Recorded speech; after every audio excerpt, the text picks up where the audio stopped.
Bonjour à toutes et à tous et bienvenue au Café du Market. Aujourd'hui, petit sujet carrière, parce que c'est un petit peu plus rare de trouver ce genre de témoignages. Les how-to sur les stratégies marketing, on en voit plein. Comment passer d'un rôle de spécialiste à un rôle de head of marketing plus généraliste, ben, c'est forcément des retours qu'on a un petit peu moins. Donc l'idée de l'épisode d'aujourd'hui, c'est qu'on puisse effectivement voir comment est-ce qu'on fait la transition de ce type de rôle de spécialiste justement à un rôle de responsable marketing, de head of, peu importe comment on l'appelle, les compétences à acquérir, comment est-ce qu'on les acquiert aussi, et puis à quel moment est-ce qu'on peut essayer de faire les transitions avec justement quelqu'un qui est passé par là. Donc pour parler de ce sujet, je reçois aujourd'hui Jennifer Ablin, qui est Head of Marketing chez A-Team. Bonjour Jennifer. Bonjour Axel, comment tu vas? Eh ben écoute, bah ça va bien, et toi? Ça va super, merci. Ravie de pouvoir intervenir sur le sujet. Ouais, bah, c'est trop cool, c'est ce que j'allais dire, ravi de t'avoir, sur le podcast pour parler de ça parce que, bah, on en parlait un petit peu évidemment tous les 2 en préparant l'épisode.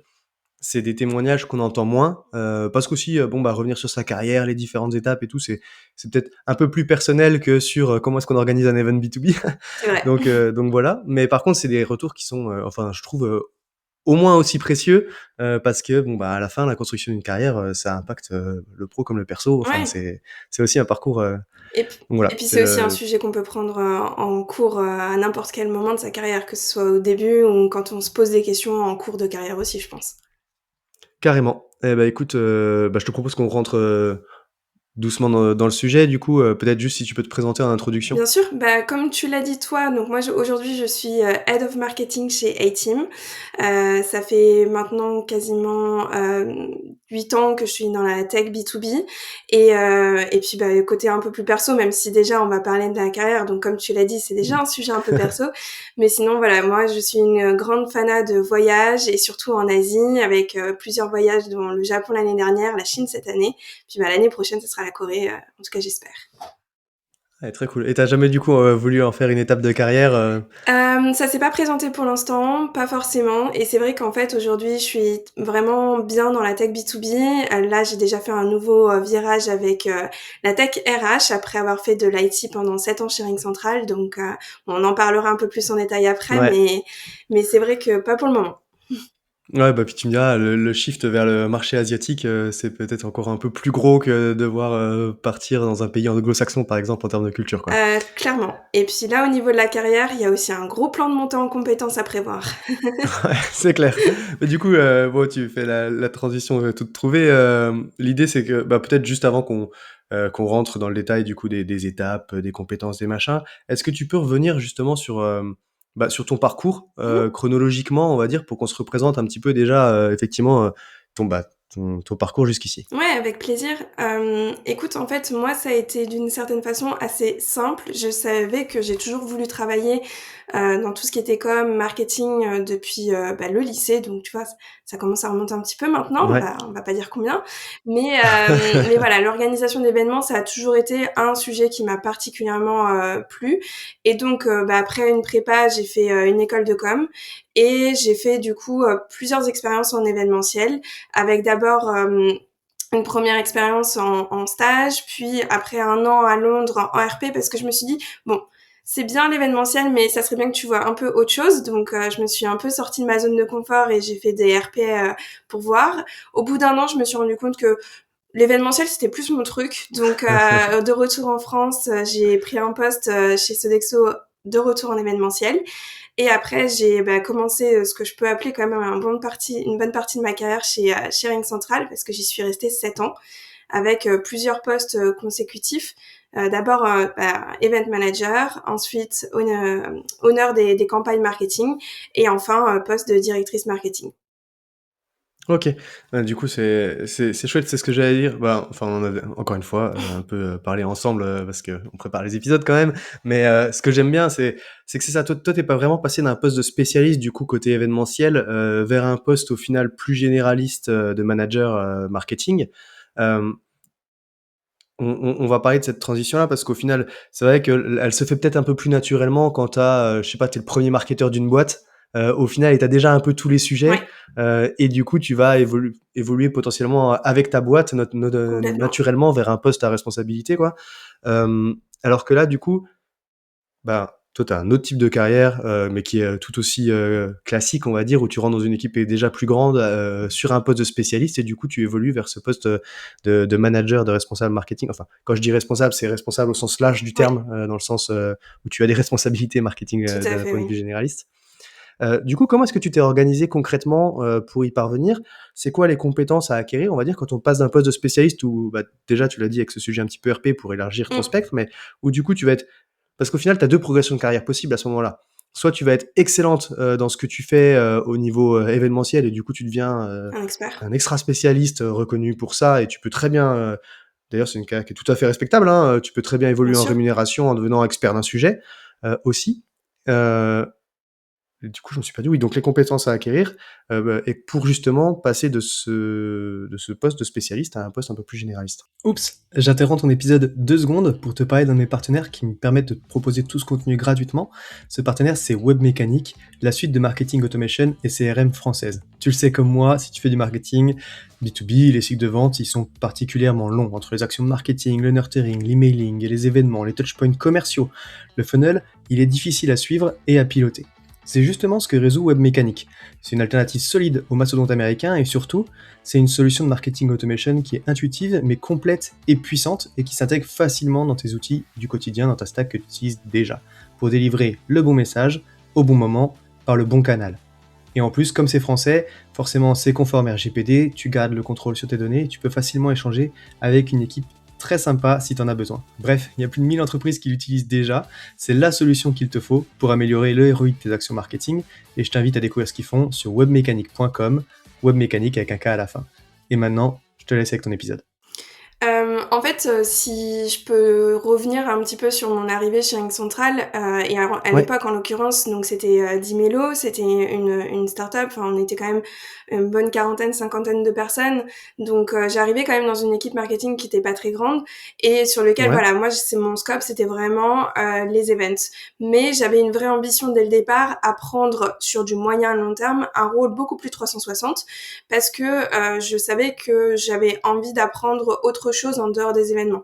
Donc, et en fait, ce que tu as mentionné, c'est exactement ça. À un moment donné,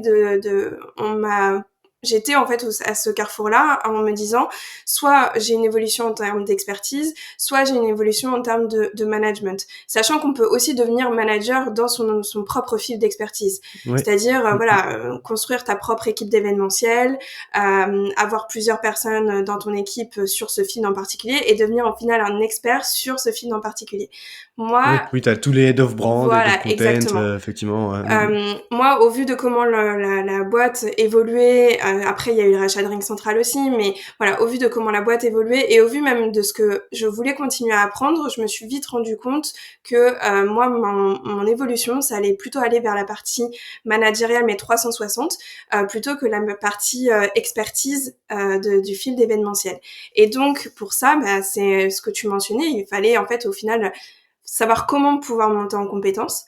Donc ça a été à travers différentes choses, la fois du mentorat, c'est-à-dire être j'avais OK. eu beaucoup de discussions avec mon manager à l'époque en lui disant voilà, ça c'est mon objectif, c'est quelque chose que moi je me suis posé de mon côté personnellement, mais que je veux atteindre côté professionnel. Et donc voilà, voir avec lui quelles sont les compétences à la fois soft et hard skills qu'il fallait développer.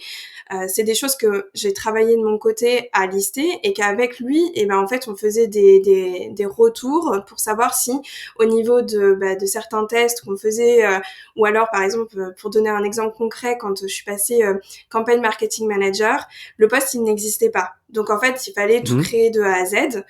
Mais chez Ring Central, ce poste il existait en dehors de la France. Donc OK. ce qui a été intéressant, c'est de se dire ok, on crée quelque chose pour la France, mais j'ai quand même des pairs sur lesquels je peux m'appuyer pour prendre des bonnes pratiques. Et ça a été crucial au final dans ma formation, qui s'est faite de façon progressive. En plus du mentorat que je pouvais avoir de mon manager, ça a été aussi d'aller chercher les infos par moi-même à travers différents contacts qui soient à la fois des pairs marketing, mais aussi des pairs dans d'autres départements. De sorte à au final OK. essayer de voir un peu plus large que ce que ton scope te donne à la base. Et ça, du coup, ça a été aussi à travailler sur une timeline pour se donner, voilà, quand même, comme j'ai mentionné des objectifs, mais c'est de se donner des objectifs quand même à atteindre de façon à la fois réaliste, mais aussi challengeante, pour que tu puisses voir ta progression, mais que tu aies quand même une progression. Parce que si tu te dis, bon, bah voilà, à la fin de l'année, t'as 1 an pour master, un spreadsheet sur Google Sheets, c'est quand même un petit peu long, quoi. Ouais. Donc la progression, enfin l'entreprise, elle en général et surtout dans la tech, ça évolue pas aussi lentement, donc il faut aussi s'accrocher parce que ça demande pas mal de rigueur et de suivi de façon fréquent. Ouais, ouais, du coup, c'est marrant, je vais revenir juste avant sur ce que tu disais, au final, donc déjà peut-être que tu l'as dit, ton premier post event c'était chez Sodexo? Ouais, c'est C'est ça, ça que tu as tout dit? à fait. Ouais, donc déjà, mine de rien, de repasser sur une plus petite structure, où tu es, sur un sujet, mais quand même tu es obligé de toucher un petit peu à tout, ben, c'est un bon moyen de commencer à se former sur les différents sujets. Et puis ensuite, tu as parlé effectivement de ce sujet de mentorat avec ton manager. Parce que au final, j'ai envie de te dire, c'est la question qu'on te pose un peu classique en entretien, genre: «Où est-ce que tu te vois dans 5 ans?» Et puis on rigole un peu toujours en disant: «Bah, à ta place». Mais c'est cette façon dont au final, tu as été, super ouverte, honnête avec ton manager C'est justement ça, par rapport à honnête. ça. C'est, bah, parce que du coup, tu as la personne qui est au-dessus de toi, qui est en avance, logiquement dans son parcours, qui a au final les meilleures infos pour te dire: «Ben écoute, voici ce que moi je vois par rapport à là où tu en es, quoi». Exactement. Et c'est vrai que, moi, en l'occurrence, la blague que tu as dit, je l'ai dit, mais j'étais très sérieuse. Alors Ouais. pas en entretien d'embauche, mais c'est vrai qu'on avait des reviews, tous les quarters, lui et moi. Et donc, pendant la première quarter, donc ça faisait que 3 mois, tu vois, que j'étais dans la boîte. Et il me dit, voilà, quels sont, ça c'était chez Dimelo, quels sont tes objectifs, moyen, court et long terme? En l'occurrence court, moyen et long terme. Et la partie long terme, je lui ai dit en effet, dans 5 ans, moi, je veux un poste de directrice marketing. Donc, bien entendu, je veux pouvoir construire les étapes parce que, entre le moment où tu es à l'instant T et ce poste-là, tu sais qu'il va y avoir des choses à développer pour pouvoir atteindre cet objectif-là. Et ça, c'était un peu ce que j'ai pu construire de mon côté. Et du coup, ça demande aussi de savoir sortir de sa zone de confort. Ça demande à être proactif parce que très clairement, si c'est pas toi qui va initier en fait ce changement, cette évolution, c'est pas ton manager, c'est pas tes pairs qui le feront. Donc ça, c'est aussi quelque chose à prendre un peu sur tes épaules en te disant bon voilà, et c'est une réflexion à avoir pas au quotidien, mais à se poser. Si on ne sait pas tout de suite, c'est pas grave. Mais par contre, voilà, se dire, à un moment donné, il faut quand même savoir où est-ce que tu veux aller. Et là, dans ces moments-là, ça va être à toi que sur qui tout va se jouer. Ouais, OK. Donc ce manager en question, c'était Julien, c'est C'est ça? ça, Ouais, c'est Julien Rio, donc il est passé sur le podcast effectivement avant l'été, tout à fait. aussi, et du coup je rebondis là-dessus, tu vois? Parce que tu dis, être honnête avec son manager, et en même temps, je repense aussi, on avait fait un épisode avec Selma Chauvin, Mhm. sur comment gérer sa carrière justement, mais du coup c'était, voilà, et c'est ce qu'elle disait aussi, c'est qu'en fait en entretien d'embauche, tu choisis aussi un petit peu ton manager, par rapport à ce qu'il peut t'apporter ou à la façon dont tu le sens, parce que, bah, pour avoir cette transparence là et puis avoir cette construction de, comme tu l'as dit, t'as parlé de timeline aussi dans ton plan de carrière, sur les compétences à acquérir et tout. C'est important d'avoir un manager qui soit ouvert et, enfin en tout cas compétent pour t'accompagner là-dessus, quoi, Complètement. Et qui je a envie de pense le faire. que ça fait partie de, tu sais, aujourd'hui on entend parler beaucoup de red flag, green flag. Je pense que ça commence en effet dès la partie des entretiens où, comme le disait Selma, parce que je me souviens de son podcast, et c'était vraiment de dire, voilà, ils ont besoin de toi, ils ont besoin de ton expertise. Donc, tu es tout aussi gagnant en fait à accepter leur offre que eux sont gagnants de te voir rejoindre leur entreprise. Et au final, ça passe aussi par la partie managériale, savoir que du coup, tu rejoins une entreprise pour que ça aille dans les deux sens. Toi, tu vas te Ouais, challenger, eux, ils vont avoir un expert sur le sujet, et donc ça fonctionne à deux niveaux. Et OK. là, ça a été le cas, en effet, avec Julien, où en fait, j'ai très rapidement senti que, un, je pouvais à la fois être transparente avec lui sur mon évolution, et deux aussi, que c'était quelque chose qu'on pourrait co-construire ensemble, même si, comme je le disais, ce qui est surtout très très important, c'est que voilà, et je suis convaincue qu'il le dirait lui-même, si ça ne vient pas de toi, cette évolution, elle n'arrivera pas. Donc c'est aussi quelque chose à pouvoir être prêt à donner de ton côté et de ta personne. OK. Et je reviens parce que ça m'épate un peu, j'allais dire, en termes de maturité, la façon dont c'est structuré, comme tu l'abordes. Il y a quelle part de, tu vois, parce que quand on reconstruit un parcours depuis la fin, je veux dire, c'est plus facile de remettre la chronologie un petit peu logique de la façon dont on acquiert les compétences, mais euh, à quelle part c'était planifié, tu vois, vraiment dès le début, parce que tu l'as en fait, j'ai l'impression que tu avais cette vision dès le début, quoi. Et après tout, bon, c'est possible, hein, parce qu'on n'est pas tous structurés pareil, mais dès la sortie d'études. Mais au final, c'était quelle part était vraiment structurée, tu vois, et quelle part est un petit peu reconstruite quand même dans le parcours depuis la fin, on va dire. Alors quelle part était structurée? J'ai envie de dire, pas grand-chose parce que c'est vrai que j'y suis un peu allée au fur et à mesure et en fait, je pense que le fait aussi de choisir les personnes avec qui tu vas travailler, c'est aussi de pouvoir t'inspirer de certaines personnes. Et c'est vrai que moi, j'ai appris énormément de Julien. J'ai appris énormément aussi de mon ancien directeur France de Shearing Central. Et tu vois, c'est des personnes sur lesquelles, en fait, des inspirations. Ça a été à travers aussi d'autres personnes qui n'étaient même pas dans le marketing. Mais tu vois, leur carrière, tu vois les différentes étapes qu'ils ont traversées. Et en fait, ça, c'est ça qui m'a donné envie, moi aussi, de vivre ça et moi aussi d'aller me challenger sur certains sujets. Après, oui, ça vient aussi de ton naturel et je suis une personne qui, au naturel, a besoin d'être confrontée à des challenges parce que ça me plaît justement d'aller un peu les triturer et voir comment je peux les résoudre à ce niveau-là. Donc, il y a une part qui est arrivée un peu sur le flow et il y a une autre part qui est clairement liée aussi à ma personnalité qui a été de toujours aller me dépasser et chercher plus loin.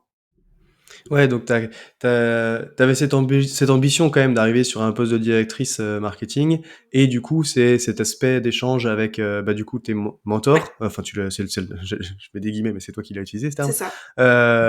qui t'ont aidé, du coup, à construire un peu cette timeline de compétences à acquérir et dans l'ordre, quoi, on va dire un petit peu. Euh, donc, t'as dit mentorat, échange avec des pairs. Bon, c'est évidemment pas moi qui vais te contredire là-dessus. C'est ça. Euh, Échanger avec des pairs et comme je le disais, à la fois, marketing Market, c'est et pas. à la fois, en dehors de ton scope parce que c'est au final aussi une collaboration beaucoup plus large. Surtout quand on vise des postes de head of marketing, directeur marketing. À ce moment-là, tu ne travailles plus qu'avec les marketeurs. Donc tu as besoin d'élargir ton scope, de comprendre la vision globale de l'entreprise et donc forcément à ce moment-là, tes interlocuteurs, ils vont aussi changer et le scope va s'agrandir à ce niveau-là aussi. Ouais, puis tu as des bons managers qui sont aussi dans d'autres services, sur la gestion d'équipe, Complètement. sur la relation avec les membres, qui peuvent avoir des retours intéressants, parce que ça, c'est transverse pour le coup comme compétence, quoi. C'est ça. Et en effet, c'est ces échanges-là, des heures et des heures de travail sur différents sujets où en fait tu sais que tu vas devoir t'améliorer sur certaines compétences, où en tant que manager, tu vas être moins dans certaines parties qui sont très opérationnelles, mais par contre, tu vas devoir quand même comprendre comment ça fonctionne et donc pouvoir garder cette big picture en tant que manager et donner la vision à ton équipe, ça va aussi se travailler sur bah, comment toutes les parties du marketing s'imbriquent les unes avec les autres. Et ça, en fait, c'est d'être suffisamment à l'écoute de ton équipe, à l'écoute de tes pairs au moment où t'es pas déjà directeur, de façon à ce qu'au moment où tu montes à la tête de ton équipe, tu vas pouvoir déjà savoir en fait comment ça fonctionne. Et moi, en l'occurrence, mon passage de campaign marketing manager à directrice marketing, ça s'est fait du coup dans une équipe qui était déjà existante, une équipe dans laquelle moi j'étais à la base et que j'ai pris en charge au moment de cette évolution. Ok. Et si on revient du coup sur ton dernier changement de Mhm. poste, justement, donc t'es parti de cette équipe chez X Central que tu connaissais bien du coup pour être head of marketing chez A-Team. C'est la transition que tu voulais aussi du C'est coup. ça. Qu'est-ce qui l'a motivé? Qu'est-ce qui t'a fait dire que c'était le bon moment du coup aussi parce que finalement là t'as quitté tes mentors pour du coup prendre tes responsabilités toute seule, quoi. Alors, je dirais pas que j'ai quitté mes mentors parce qu'au final, la relation qu'on a construite au cours des 7 ans où on a bossé ensemble, notamment avec Julien, mais même avec des personnes qui sont arrivées dans l'aventure Ring Central un peu plus tard, au final, tu vois, j'ai construit des liens avec ces personnes et du coup, je me sens quand même encore en contact, on échange de façon plutôt régulière au final. Et tu vois, tu as des sujets marketing qui s'adressent tellement à toutes les entreprises que tu sais que tu peux transposer certaines choses d'une boîte à une autre. Mais ce qui m'a motivée en fait au final à changer, c'est que voilà, j'avais fait 7 ans, j'avais déjà appris beaucoup de choses, j'avais développé beaucoup de choses chez Ring Central et je commençais déjà à me poser des questions sur la suite. Où est-ce que je voulais aller ensuite et comment je pouvais atteindre justement cet objectif-là. Et pour moi, l'objectif suivant, ça va être le rôle de CMO. Et aujourd'hui, c'était quelque chose où je pense avoir eu besoin de changer d'entreprise pour pouvoir aller voir un petit peu comment ça fonctionnait en dehors de Ring Central, où justement c'était c'était devenu ma zone de confort Ouais. actuelle. Et il fallait que je quitte pour pouvoir être un peu plus challengée sur des nouveaux sujets, sur des façons de fonctionner différentes. Et donc de pouvoir commencer chez A-Team, c'était la solution parfaite pour moi. Donc là, c'est encore assez frais aujourd'hui, mais c'est vrai que déjà en quelques mois de temps, j'ai remis la main dans certains sujets que j'avais pas forcément la main chez Ring Central parce qu'on était dans une grosse entreprise américaine et là, je suis repassée sur un format un peu plus start-up. Donc forcément, c'est des choses, voilà, on ressort de sa zone de confort, on est re-challengé sur des compétences qu'on n'a pas perdues, mais en tout cas on n'a pas trop touché pendant un certain temps et c'est ça qui est intéressant. OK. Bah, justement, du coup, tu es sur ce poste-là aujourd'hui, de marketing. Est-ce que ça ressemble à ce que tu attendais, déjà au final dans ton évolution? Et c'est quoi les plus gros challenges du coup pour réussir sur ce poste, comparé finalement, au poste de spécialiste du début de ta carrière? Quand j'ai réfléchi à cette question, je me suis dit, ça me fait beaucoup penser en fait à ce que tu vois passer souvent sur LinkedIn, tu sais? Le expected versus reality, au niveau de ce que tu penses, enfin ce que les personnes même, de ton entourage pensent que tu fais, ce que toi tu penses que tu vas faire et puis la réalité des faits. Donc Ouais. toi tu te dis: «C'est génial, tu vas avoir une équipe avec lesquelles tu vas pouvoir mettre des paillettes dans les yeux à tout le monde, on va exploser les compteurs». Et sauf qu'après, la réalité, c'est qu'au final, tout va commencer du budget, des targets, de l'entreprise. Ça, c'est quand même un peu moins sexy pour certaines personnes. Moi, j'ai appris à devenir fan de ça et du coup, j'aime bien triturer un petit peu comment on peut aller optimiser un petit peu tout ça et créer au final un plan market qui va se baser là-dessus, mais qui va être justement essayer d'apporter ces paillettes-là que tu as envie de donner et Ouais. en même temps porter voilà ta part du business côté marketing. Et voilà, amener pas mal de choses à la fois au niveau des initiatives que toi tu vas pouvoir réaliser. En termes de challenge à proprement parler, je pense que s'il y a un sujet ou un challenge que j'avais pas imaginé, tu vois, en début de carrière et qui au final s'est présenté à moi au moment où j'ai passé les différentes étapes, ça a été ma visibilité professionnelle, à la fois au sein de l'entreprise comme en dehors de Mmh mh. l'entreprise. Euh, Au sein de l'entreprise, quand tu commences, que tu es un jeune marketeur, tu te retrouves en fait dans une équipe et ça peut arriver que tu présentes ce que tu fais de façon un peu plus formelle que juste pendant les catch-up avec ton manager et ton équipe. Mais c'est vrai que c'est quand même relativement rare que tu aies la parole pour présenter ton job ou tes projets devant toute l'équipe française ou toute l'équipe monde en fonction de ta boîte. Ouais. Mais en fait, au fur et à mesure que tu prends des postes à responsabilité, tu te retrouves confronté à pas seulement parler à ton équipe, pas seulement parler même à tes pairs, mais aussi parler à un comex, parler à un board par la suite ou autre. Donc ça, Mmh. c'est des sujets sur lesquels, en effet, tu te dis ah ça, c'est pas que je l'avais pas vu venir, mais en tout cas, tu faut s'y C'est différent. préparer aussi. C'est différent, Ouais. exactement. Et je pense qu'un autre challenge, c'était le fait de se dire, tu commences, t'es très opérationnel parce que t'es dans un field en particulier, et il faut savoir continuer à rester opérationnel tout en devenant aussi la big picture de ton équipe. Et ça, c'est pas forcément simple à prendre en main parce que des fois, t'as pas envie de lâcher certains sujets parce que c'est tes sujets de prédilection.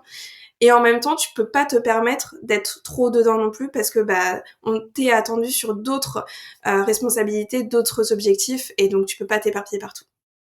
Ouais, ça c'est un truc, tu vois, dans le management, moi je reviens souvent dessus où en fait, c'est lâcher prise aussi dans ouais, c'est dans, ce qu'on appelle déléguer. Mais déléguer, c'est difficile parce qu'en fait, à partir du moment où tu délègues justement, faut accepter que ce soit pas fait exactement comme tu l'aurais fait, parce que sinon, bah, dans ce cas, il faut que ce soit toi qui le fasses, hein, il y a pas d'autre Ça, solution c'est clair.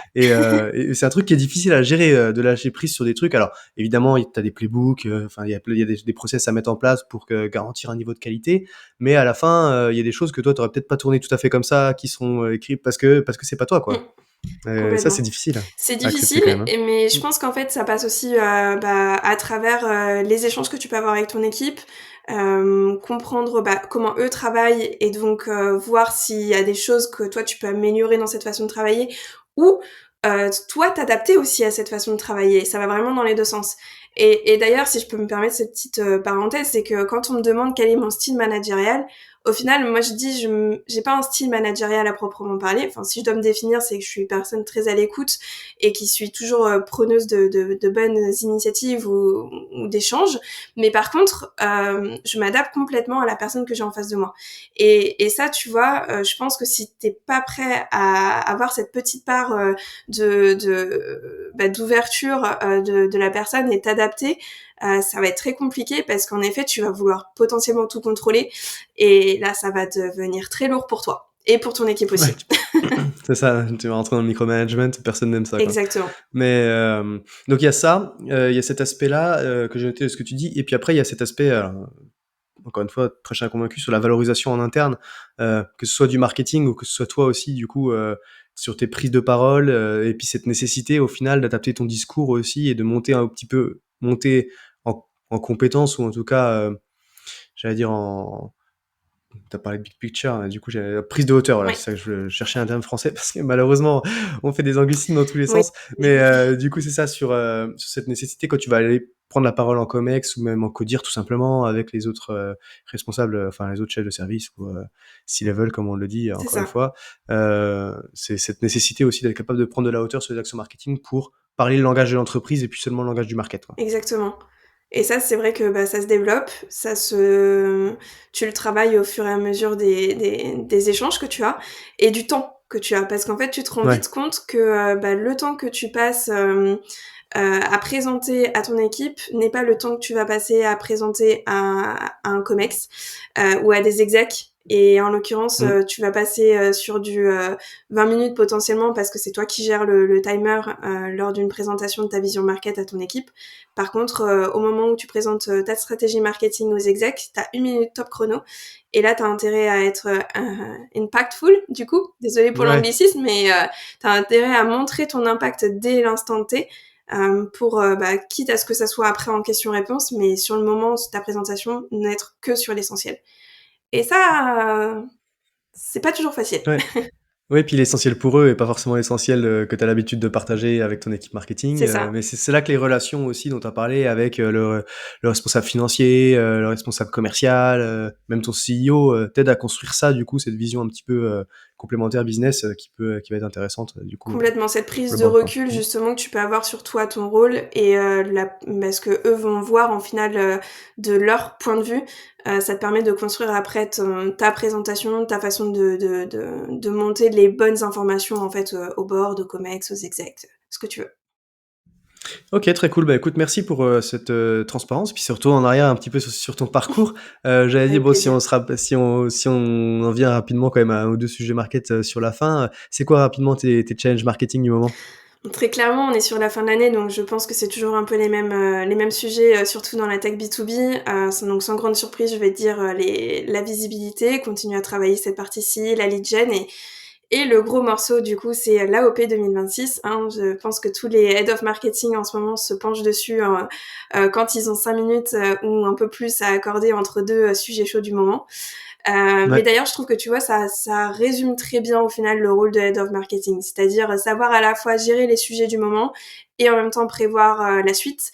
Alors Ouais. peut être à N+1, comme ça peut être à N+5 quand tu commences à monter sur des postes, notamment de CMO à mon avis, et donc d'avoir vraiment une vision long-termiste sur où est-ce que tu vas pour ton équipe et pour le marketing au sein de ton entreprise. Et donc, bah, forcément, c'est savoir aussi optimiser chaque chose que tu veux mettre en place. Moi, j'adore ce mot parce que je trouve que c'est la meilleure façon de te dire, OK, comment tu vas construire justement ton AOP 2026 de façon à ce que tu sois le plus efficace possible. Et donc, aller bah, tirer les fils de chacune des initiatives par rapport à ton budget, par rapport à tes targets, et te dire, OK, est-ce que j'ai vraiment fait en sorte d'utiliser ce projet-là, par exemple un événement, au maximum, de façon à ce qu'à la fois j'ai des retombées presse, à la fois j'ai des retombées de lead, à la fois j'ai de la visibilité sur les réseaux, au sein de qui mes clients, mes prospects, mes partenaires, etc. Et ça, tu vois, quand tu commences à tirer un peu tout ça, et que en plus, bah, au fur et à mesure que tu mets tes différents projets les uns à côté des autres, que tout s'imbrique, c'est ça le plus intéressant. OK, très cool. Eh ben, écoute, encore une fois, merci pour tout. Si tu devais résumer notre échange, un petit peu retenir un conseil du coup, pour un marketeur qui débute, tu voudrais lui dire quoi? Alors il y en a plusieurs, hein, forcément, mais si on doit en retenir qu'un, je le mettrais en 1,5, c'est-à-dire, bah, être curieux et toujours demander pourquoi. Toujours demander pourquoi parce qu'en fait, tu te rends compte que tu peux vite être, focus uniquement sur ce qu'on te demande de faire, d'appliquer, surtout quand tu es jeune et que tu commences vraiment tout juste. Tu te dis: «OK, mais on me dit de préparer cet événement-là, OK, je le fais. Mais en fait, pourquoi tu prépares cet événement-là et pas un autre? Comprendre aussi pourquoi en fait tu vas travailler potentiellement avec quelqu'un sur le digital alors que toi t'es dans l'événementiel. C'est voilà, essayer d'aller chercher un peu plus loin, un peu plus large que ce que ton rôle est censé être, pour pouvoir justement bah, voir en fait, moi c'est ça que j'adore avec le marketing, c'est qu'au final tout fonctionne ensemble. Si tu veux que ton marketing, ton équipe et tes initiatives elles fonctionnent, c'est qu'il faut que tout s'aligne et que tout soit relié les uns avec les autres. Et ça, en tant que bah, spécialiste de ton field, ou si tu démarres dans l'événementiel, ou si tu démarres dans l'ERP, c'est la même chose. Il faut que tu arrives à comprendre comment tu vas pouvoir impacter les autres parties du marketing et de la communication. Et ça, c'est ce qui va te permettre de t'améliorer et de voir bah, justement aux prochaines initiatives comment tu peux nativement, instinctivement aider le reste de ton équipe. OK, super, bah, écoute, on va conclure là-dessus. Alors merci beaucoup Jennifer, encore une fois, c'était, très cool, Avec plaisir. d'avoir cet échange un petit peu, encore une fois carrière, que ça change d'habitude, mais en tout cas moi j'ai des sujets que j'aime bien, donc encore une fois merci beaucoup et puis, bah, maintenant je te souhaite une bonne journée. Merci, bonne journée à toi aussi Axel. Salut.